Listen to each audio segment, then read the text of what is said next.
Just came back from that wide-open Syrian border just across from the key town of Kobani, where it took a 4-month-long effort to push ISIS out, leaving Kobani nearly leveled. So how long would it take to completely degrade and destroy ISIS, as the president has called for? Let's bring in our exclusive guest, Secretary of State John Kerry. Secretary Kerry, thanks for joining us. Secretary, I have seen this threat firsthand over the last month in this region, walking along the Syrian border this weekend, and the situation really seems bleak. In fact, the New York Times described it this way: the reports are like something out of a distant era of ancient conquest, entire villages emptied, with hundreds taken prisoner, others kept as slaves, the destruction of irreplaceable works of art, a rampage reminiscent of Tamerlane or Genghis Khan. And these were actions by ISIS just this week. So do you stand by your recent comments that we're on the road to beating ISIS? What I said was we're on the road to success, and that begins in Iraq. And yes, I stand by it. We are growing in the capacity on the ground, Martha. Each time the Iraqis have now gone forward in an offensive effort together with allies, the coalition, we have routed ISIL. And the fact is that in Iraq, they have gained back a fixed, significant percentage of the area that ISIL was controlling. Now, Syria is a different matter. Syria is a bigger challenge. We will need people on the ground. It will not be American forces, but we are working on that. There's training and equipping of the opposition that begins this month. Arab countries in the region are stepping up their efforts. I have meetings this week with all of the GCC. I'll be meeting with King Salman of Saudi Arabia. There's a great deal of energy and effort being put into this, and I am confident that over time we will indeed degrade and ultimately destroy ISIL. Yes. Let me read you a few comments from this week. A top FBI official testified, "We're losing the battle in countering ISIS online." Director of National Intelligence James Clapper says this has been the most lethal year for global terrorism, and the latest figures show more foreign fighters have joined ISIS in the past 6 months than have been killed. You said this week to Congress that we're living in a period of less daily threat to Americans, with fewer violent deaths than any time in the last century. Can you understand why the American people just aren't feeling that? Well, I understand. Of course I understand it, Martha, because people are thinking about the day-to-day vision of what is happening on the ground in Syria, in Libya, where 21 Coptic Christians have their heads cut off, where a soldier is burned in a pilot in a cage, where American journalists have been beheaded publicly. We understand that.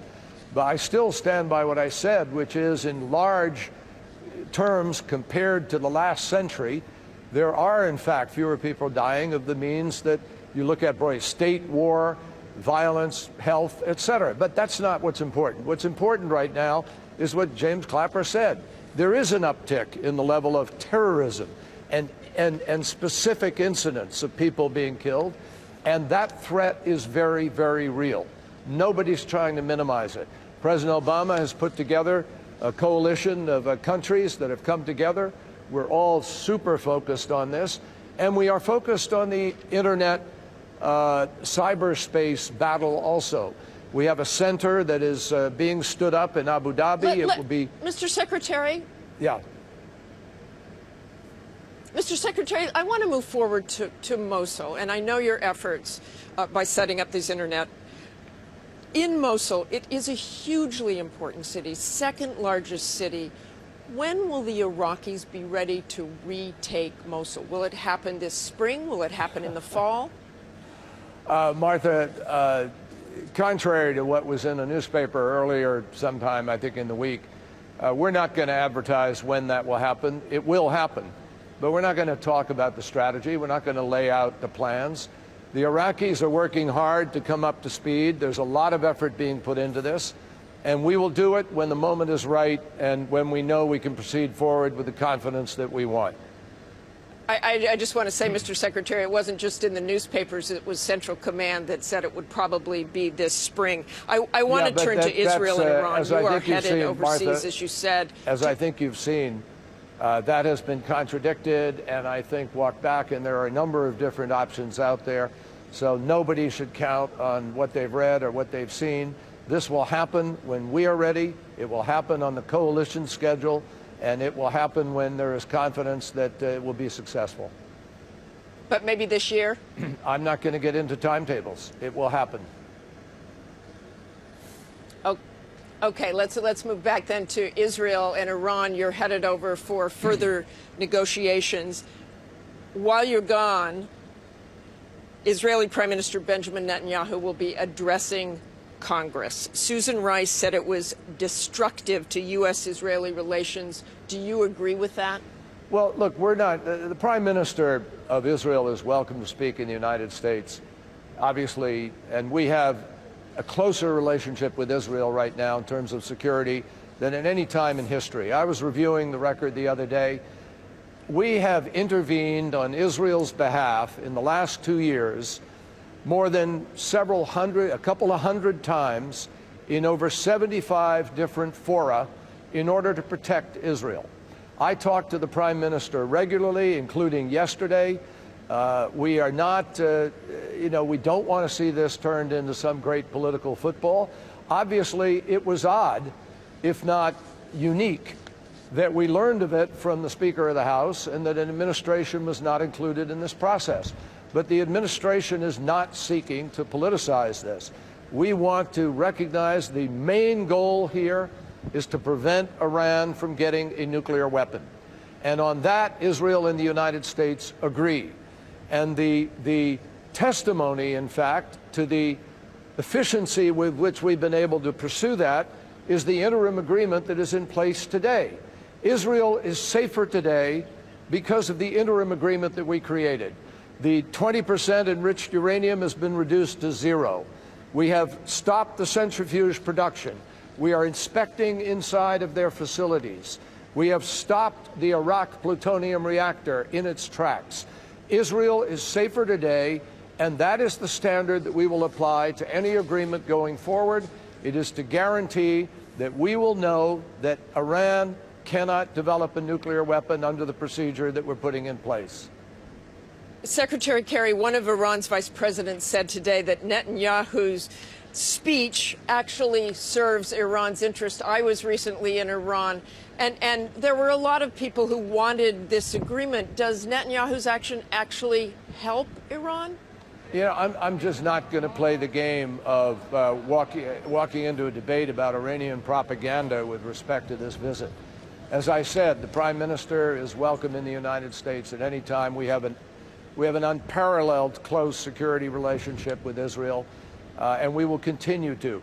President Obama has done more to ensure the security of Israel by the creation of Iron Dome, by the development of weapons that are specifically calculated to be able to deal with Iran's nuclear weapon problem, and the President has pledged that they will not get a nuclear weapon.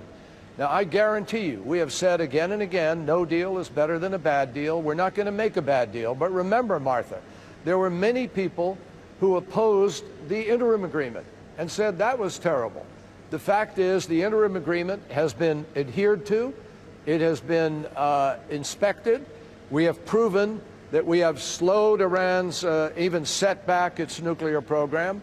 And we are going to continue now to the next step to see. I can't promise you we can, but we are going to test whether or not diplomacy can prevent this weapon from being created so you don't have to turn to additional measures, including the possibility of a military confrontation.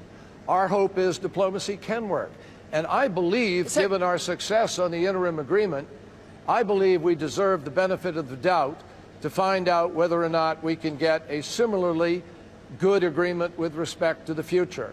It is better to do this by diplomacy than to have to do a strategy militarily, which you would have to repeat over and over again, and which I think everybody believes ought to be after you have exhausted all the diplomatic remedies. Secretary Kerry, just a final question, and very quickly, if you will. I want to turn to Russia and the murder of one of Putin's most outspoken critics. Do you have any intelligence? Does the U.S. have any intelligence or suspicions who may be responsible for that murder? No, we have none, and we wouldn't comment anyway, Martha, but we don't have any. And the bottom line is that we hope there will be a thorough, transparent, real investigation, not just of who actually fired the shots, but who, if anyone, may have ordered or instructed this or been behind this. 4 men jumping out of a car, I think it was 4, in the middle of Moscow in daylight is not sort of a common affair. And so our hearts go out to the Russian people. This was a man who was deeply committed to a better relationship with the world. As Deputy Prime Minister, he worked hard to improve the relationship with the United States. He was known as an activist, as engaged and engaging. And we are enormously saddened to hear of his murder, and we hope the authorities will join the world in producing the credible, transparent investigation necessary to find out who was behind this and who did it. Thanks very much for joining us, Mr. Thank Secretary, you. and have a good trip. Thank you so much. Good to be with you.